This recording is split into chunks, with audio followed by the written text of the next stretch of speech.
Yun, good day po mga kabro. Bro, tiga din ko kayo?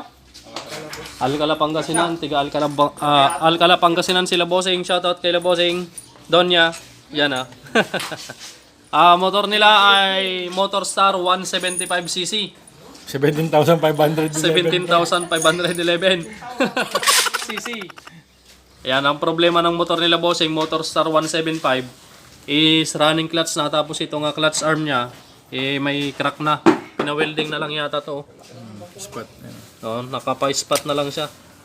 Tapos running clutch, yung clutch arm niya nakaganon na, hindi na siya nakatras na ganon. Kaya check natin bandang clutch side. Ito naman Supremo 150, convert natin sa 155. Yung karburador. Karburador lang mga bro. Yan. Patingin yung nabili mo kuya. Yeah, patingin mo naman. Nandito na yung karburador mo. Yung karburador. Throttle cable, TMX 155. Manifold, alloy. Yon, alloy, sakto. Tapos karburador. Yan. Check natin to. Okay, Brad. Lagyan mo muna dyan, Brad. Tapos, pare Jeric, magbabaklas ng karburador ng Supremo. Tsaka tangke, tsaka upuan. At si Brother Fur, nabang walang ginagawa. Matulog muna. Sige, diskartehan muna natin tong motor ni Bossing. Motorstar X175.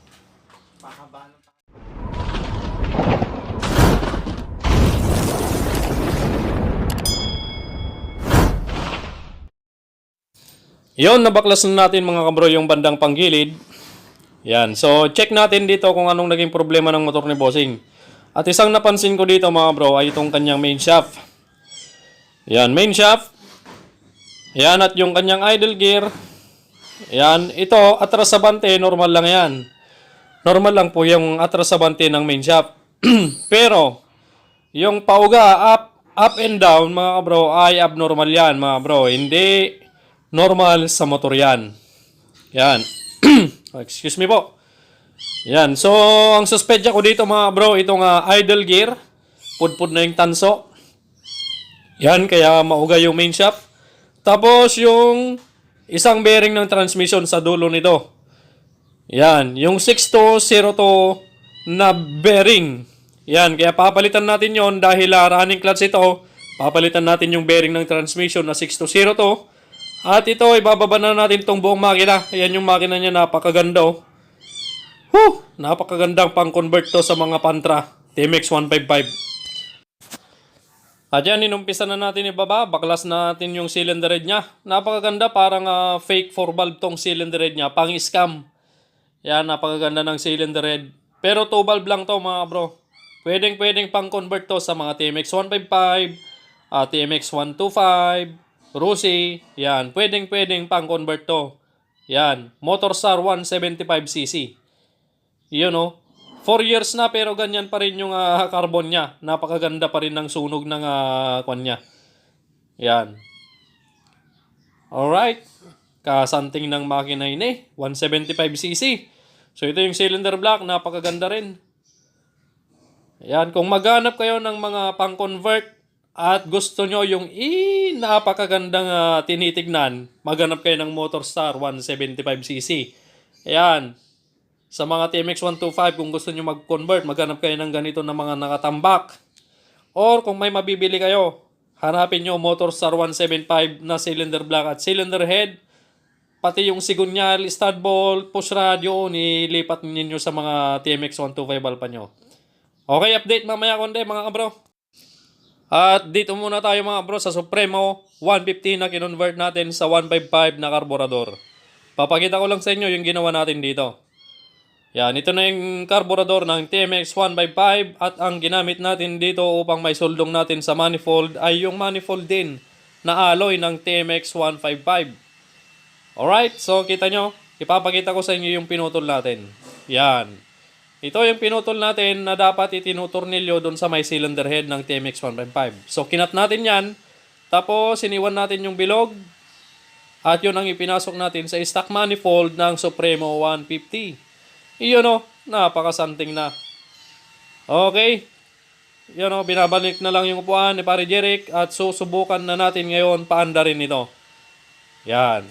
Paandarin na muna natin to.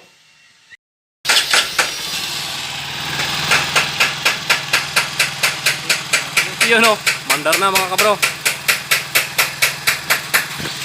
Medyo mataas lang yung minor, ay bababa lang ng konti yung timplahan ng idle.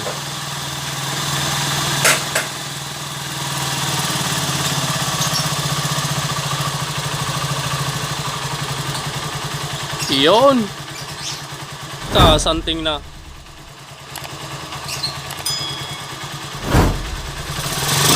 Yun o. Yun o. 155. 155 carbs. Ito yung dati niya kasi mga bro, nagwa-wild na. Ayan. Pangit. Pangit ng carbs niya. Hindi na kasi yung original to, local na rin. Ayan. Pero ito, replacement lang din to mga bro. Keihin brand. Ito yung kinabit natin dito. Keihin carburetor.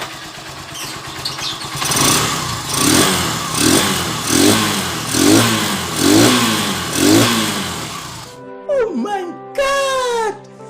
Wow! Yan. So dito naman tayo mga bro.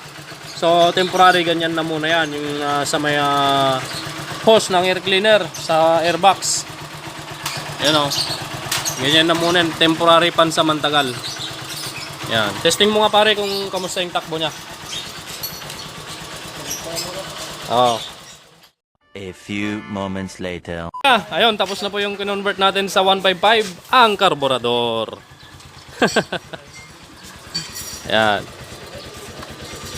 Whoop! Yun! Kaganda ng minor niya, oh. Sige, kuya, salamat. Dito na tayo sa Motorstar 175. Yan. Bossing, bigyan mo nga ng pambili niyang kerosene, pangugas sa makina mo. Yan. One eternity later. Okay, so nakabili na po tayo ng mga pyesa, mga kabro, na kailangan sa motor ni Bossing. Ano nanagan mo, boss? Aldrin, boss. Aldrin, yan si Boss Aldrin. From Alcala, Pangasinan, Alcala ba? Yan, sakto. Nakabili na rin tayo ng clutch arm para sa motor ni Bossing. Ito yung bago na nabili natin. Yan. Ito yung dati niya. Dahil may crack na tapos pina-welding ni Bossing. Yan, ito yung dati, yung luma. Yan o, may welding na. Tapos nakanganga siya dito. Yan, may nganga siya dito. Kaya yung clutch niya, nagra-running clutch na. At, syempre ito, bago na yan. Bumili na tayo. Tapos original, idle gear, or pinion gear, or drive gear. Hindi, ang totoo dito, idle gear. Yan, idle gear, yung original. Brad, shoutout yung pulang, shoutout nga pala kay Manong, yung pulang tricycle na ginabi. Kabarangay pala nila, boss. Ay, kabarangay niya. Sabi niya, Kabarangay nyo pala yon. Sila Bossing, yung dalawang TMX 155. Alright, so ito. Original yung binili natin na idle gear. So yun na. Sinalpak na ni brother Fernando Jr. Romin. Kalugin mo nga brother para makita natin kung wala na. Kalog check. Kalog check. 0-0. 0-0. Mayat sa. Kita launay mataka nga singkit brother. Okay, idle gear original. Siyempre, Koyo brand na bearing. Yan, bumili na rin tayo ng bearing dahil itong kanyang bearing. Ayan, napakalakas na ng kalog niya, parang kay Kagawad. Joke lang. Matagal nang hindi pumapasok sa Kagawad, namimiss na natin. Yan, ito pa yung isang issue kung bakit nagra-running clutch lalo na pag mainit na. Yan, kalugin mo nga brother. Yan, oh, napakalakas ng uga mga kabro. Kaya bumili na rin tayo ng bearing na 6202. Ayan. 6202 na Koyo. Siyempre yung binili natin, may cover. Kagaya nito, may cover sa likod, sa labas wala. Yan. Walang cover sa labas, sa ilalim meron. Yan. Okay, salpak na natin itong mga to para matesting na natin mamaya. Oh brother, yung bearing. Puro speed pala to, no? 2 very boring minutes later. Up! Video. Okay, tapos na po mga bro. Motorstar 1,700cc. Ha? Oh, 17,000 cc mga bro. Motorstar. Testing mo nga, brother. Yun, no? Hindi na nagra-running clutch, mga kabro. Okay na. O, sige, brother. Test mo na. Nene, dung param sa tagitan, brother. Yan. At welcome back kay sir. Ayun o, kay sir. Paparating si sir. Radya, sir. Madinasango din na minsan. Okay. Check natin tong motor ni sir, yung kinonvert natin sa 175cc, walang flasher. Yan, walang flasher. May busina naman. Kaya tinignan ko yung flasher relay niya, parang sunog. Yan o. May sunog niya. Sunog nga mga kabro. Flasher relay. Sorry, alam to lang iti flasher relay nan.